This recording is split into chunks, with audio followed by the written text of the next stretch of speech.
ग्रह आपसे मुंह फेरे हैं। जब जब ग्रहों के अशुभ, व्यक्ति अपने परिवार की जिम्मेदारी उठाते हैं, अपने परिवार के बारे में सोचते हैं, अपने परिवार का पालन पोषण करते हैं, चाहे वो स्त्री हो या पुरुष हो, वो अपने परिवार के लिए हीरो ही होता है। लेकिन जब हीरो जीरो बन जाए तो उनका जीना मुश्किल हो जाता है। जो उनके अपने होते हैं, जिनके लिए वो दिन रात संघर्ष मेहनत करते हैं, वही उन्हें कमजोर समझने लगते हैं, वही उनके जीवन में वो जीरो बनकर दर दर ठोकर खाने पर करके चले जाते हैं। जो हीरो होता है वो जीरो बनकर दर दर ठोकर खाने पर भटकने पे मजबूर हो जाते हैं। दोस्तों, जब भी व्यक्ति के जीवन में, व्यक्ति के कुंडली में, व्यक्ति के राशि में किसी भी अशुभ ग्रह की दृष्टि यदि शुभ घर पे पड़ जाए तो वो घर जल करके राख हो जाते हैं। वो मान सम्मान, पद प्रतिष्ठा, सुख वैभव हर एक चीज जल करके राख हो जाते हैं और व्यक्ति दर दर ठोकर खाने और भटकने पे मजबूर हो जाते हैं। और ये बात हम क्यों कर रहे हैं? क्योंकि हीरो से जीरो बनने का रहस्य हम बताने जा रहे हैं। हम बात करें धनु राशि के बारे में।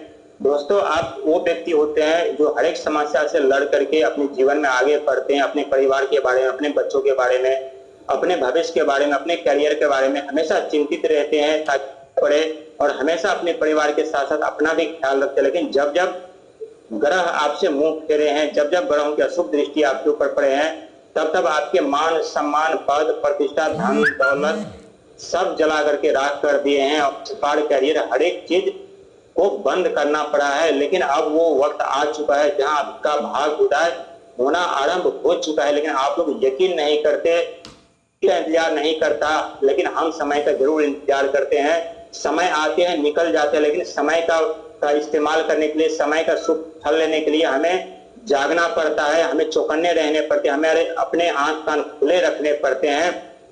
क्योंकि बहुत ऐसे व्यक्ति हैं जिनका कहना है कि हमारे ऊपर 7 साल की समस्याओं का तांडव मचा हुआ है। कोई 14 साल, कोई 12 साल से, कोई 13 साल से चल रहा है। बहुत ऐसे व्यक्ति है जो अपने वास्तविक जीवन को छोड़ करके दर दर भटक रहे हैं, प्रयास कोशिश कर रहे थे लेकिन सफलता नहीं मिल रही थी।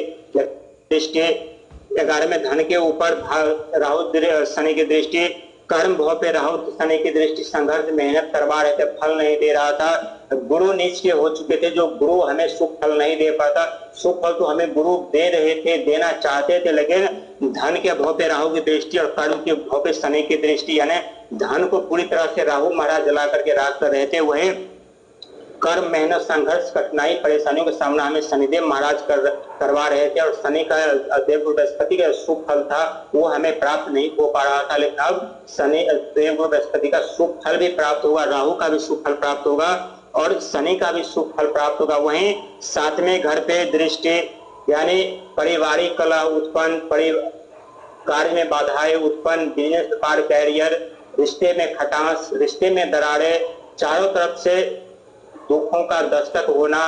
5वें घर पे दृष्टि, बिजनेस व्यापार, कैरियर, नौकरी, मान सम्मान, पद प्रतिष्ठा, हर एक चीज जल करके राख।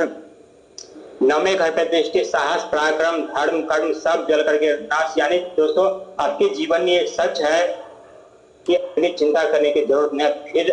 फिर आप जीरो से हीरो बनेंगे, शून्य से शिखर पे जाएंगे और ये 100% सत्य साबित होगा। फिर से अपने जीवन में खुशी की पल जी पाएंगे, फिर से आपके जीवन में खुशियां दस्तक देगी, फिर से आपके जीवन में धन की वर्षा के साथ साथ खुशियों की लहर भी आएगी। Hello everyone, I am from